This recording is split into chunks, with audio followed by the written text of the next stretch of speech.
Hey guys, welcome back to the Own It podcast. My name is Dion. This is actually part 2 from last week's private sale discussion. We broke it up into 2 parts because it went a little bit further than we thought, and I just wanted to make sure that we didn't give you too much information overload. So we're going to jump straight back into it. But if you haven't heard last week's, please listen to last week's. It's got a lot of information on what buyers do wrong and what you should do and some strategies, but we're going to cut right back to where we left off. I hope you guys enjoy.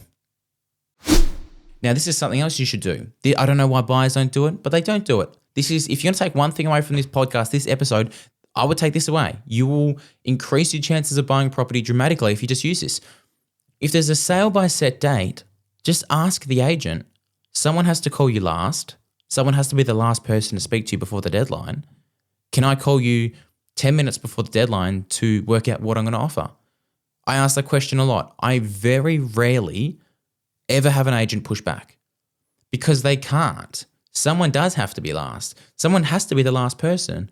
And if someone asks, well, they deserve that opportunity. If you don't ask, you don't receive. So I would always ask an agent, if there's a set time, can I be the last offer or can I call you last to make my offer? So you'll have more information. Then let's say there's 4 offers on this property, 5 to 550. There's 4 other offers, okay? If you're making your offer first, you're going to have no idea at what price points they are. But if you make your offer last, you'll know all the other offers. Now, I know different states have different legislation. In Victoria, agents can disclose what other offers are.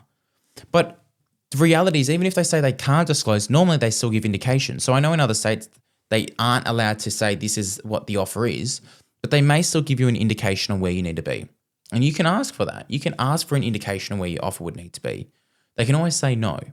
So if you're last, you have more information and then you can make a better educated decision. You always want to put yourself in the position to be last or get an advantage to be last.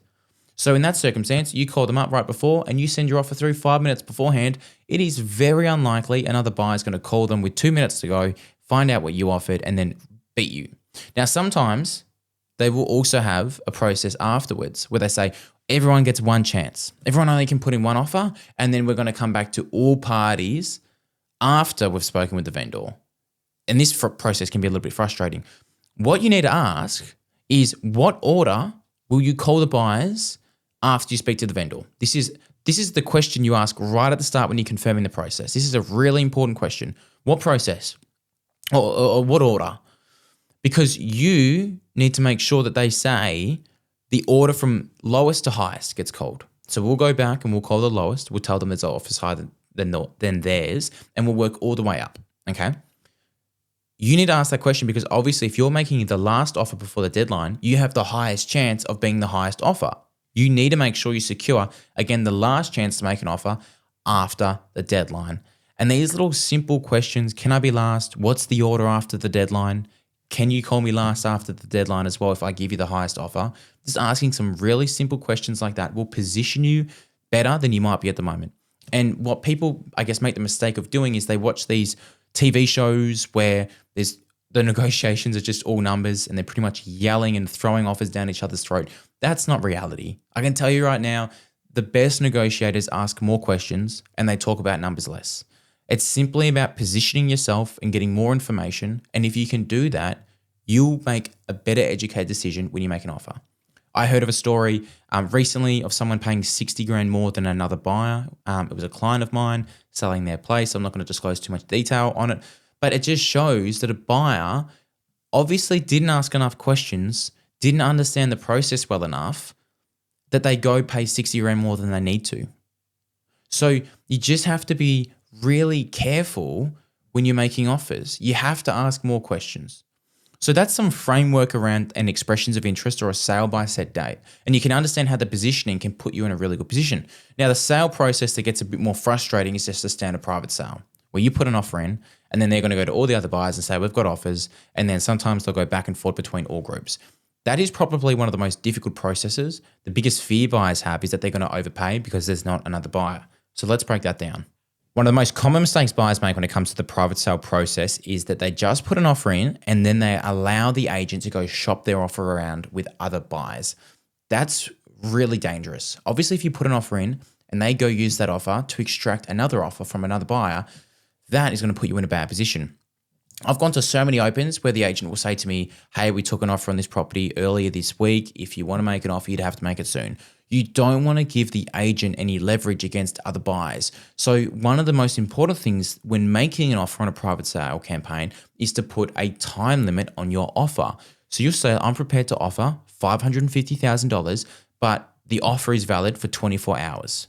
That way, although of course the agent will shop it around, it's very rare an agent will not let other buyers know that there is an offer in. And let's be honest, we would all be disappointed. We would all be cut if an agent sold a property without letting you know. So you have to understand, agents are going to let other buyers know they've got an offer. But what you don't want is buyers to think they've got time. Okay. With the private sale method, it's a little bit different. You want to go quicker. The more time you wait, the more interest there'll be on the property. Now, in saying that, obviously, there's external things you have to consider too. How many days has the property been on the market? How much interest is in the property? Obviously, if it's a low interest and been on the market for a long period of time, don't rush in.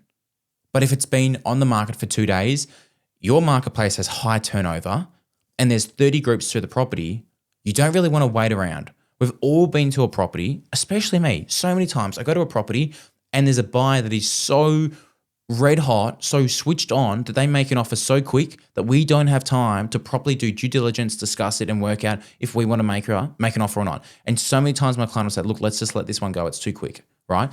That's what you want to do. With this process, it's a bit different. You want to be quick. You want to get in quick and you want to give them a quick deadline. You want to cut buyers out because you're quick and they don't have time and they feel like, oh, great, this one's just going to sell for well more than we can potentially offer. So with the private sale method, you have to be quick, but do not chuck an offer in and just let the agent shop it around. Give some urgency because then they'll create urgency with the other buyers and that will probably deter them. But what if the agent comes back and says, hey, we've got other offers? Normally what will happen then is they'll go back and forth between both parties and whoever's last holding the highest offer will buy the property. What you have to be really careful of is making sure that buyer actually exists. Now, the best way to find out is by making sure the property's on the market. So if you give them an offer and they say, yep, we've got your offer, fantastic. Well, we've got another offer. And you say, okay, well, is the vendor going to sell to the highest offer? And they say no. Well, then there's not really a point competing with another buyer if the property's not even on the market. Okay. Now, I'm not saying if your offer is completely unrealistic not to move, but if you're offering a fair price and the property is not on the market and there's another buyer apparently, that could potentially just be a tool that the agent's using to get you up on price to get you closer to the vendor's price. So don't buy into other buyers if the property's on the market. You have to understand if the other buyer does exist and they increase their offer to put it on the market and it is going to sell, the agent will still let you know. So you just have to say that, okay, at this time we're not going to move, but if the other buyer does and the property goes on the market, can you please call me and let me know? Because you don't want to negotiate against a buyer that you don't think actually exists. Now, if the agent comes back to you and said, yep, the property is on the market, we are selling no better bid or no better offer, that's a very bold statement to make. I feel like I've rarely ever had an agent say that to me and I feel like they've lied. In fact, never. Because an agent's not going to say that and risk burning you and get caught out that they didn't actually have another buyer. So that's why that question is so important. Or they say, the property's on the market to you. So if the property's on the market to you, well, you don't need to increase. Okay? You just have to wait. Make sure that by the deadline that you set on your offer comes, that no one else makes an offer. Okay? So just understand that. That's normally the biggest fear buyers have. Is there really another buyer? Well, the best way to find out is by asking that one really simple question. Is the property on the market to me or the other group? And if it's not, there's no need to increase because if the other buyer does, they will still come back to you. And then from there, if it is on the market, then just negotiate back and forth until you feel like you don't see value anymore. It is a frustrating process. Probably the biggest mistake buyers make, and it's no different to auction, is by making their increments too slow or too small, sorry. Okay? You still want to be confident, even though you can't physically see the other group, you still want to be confident in your increments that you're offering, okay? If you feel like the other group is, on the ropes, you don't want to drop your increments and incentivize them to stay in. You want to stay strong, okay? You really want to make sure that you finish them as another group, that they're no longer going to be competing against you. Otherwise, that's when you pay more. I've seen so many buyers go back and forth on $1,000 bids and go for $30,000, $40,000, well above their budget because it's just within reach. It's just within reach. I'll go again. So just be very careful. A really important thing to say while we end this episode is when it comes to making an offer, as a buyer, the responsibility is on us. to make sure what we're offering is fair value. Don't just offer at the top of the range or the bottom of the range because that's where the agent said to offer or because that's what's happening with other properties. It is our responsibility for us to price the property up and know what fair market value is. Educated buyers know what properties are worth. And if you don't know what properties are worth, it's most likely because you're not taking time to educate yourself. As harsh as that sounds, it is probably true. Are you really looking through the sold results? Are you really comparing what other properties are selling for? Because you should be able to dictate, or you should have an indication, I should say, on what a property will sell for. One of the best exercises you can do as a buyer is picking a few properties, guessing on what you think they'll sell for, and then following up that result. That'll get you more dialed in to what things sell for, because you don't want to just overpay for the sake of it. The best way to value something is by looking at properties that have sold within the last 3 months that are comparable, okay? Don't fall for the mistake of two things. A, emotionally valuing properties at prices you would like to pay. I see buyers do that all the time. Oh, I'd like to buy it for this. Everyone would like to buy it for that.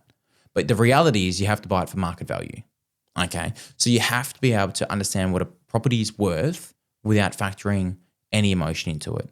And then the other mistake is buyers not actually comparing properties that are comparable. You have to use comparable properties. And if you can't find comparable properties, there's a chance you're looking in the wrong price point. They could be more, could be less. And if there's really no comparable properties and it is truly a unique property that there's nothing else like it, then you have to understand there may be an emotional price that someone's prepared to pay, or the opposite. Because it's so unique, there's a very limited buyers that have interest on it. So you just have to be very careful with what you offer. So just remember, the onus is on us as buyers to understand what properties are worth, for us to price them up, and for us to pay fair market value, not to overpay.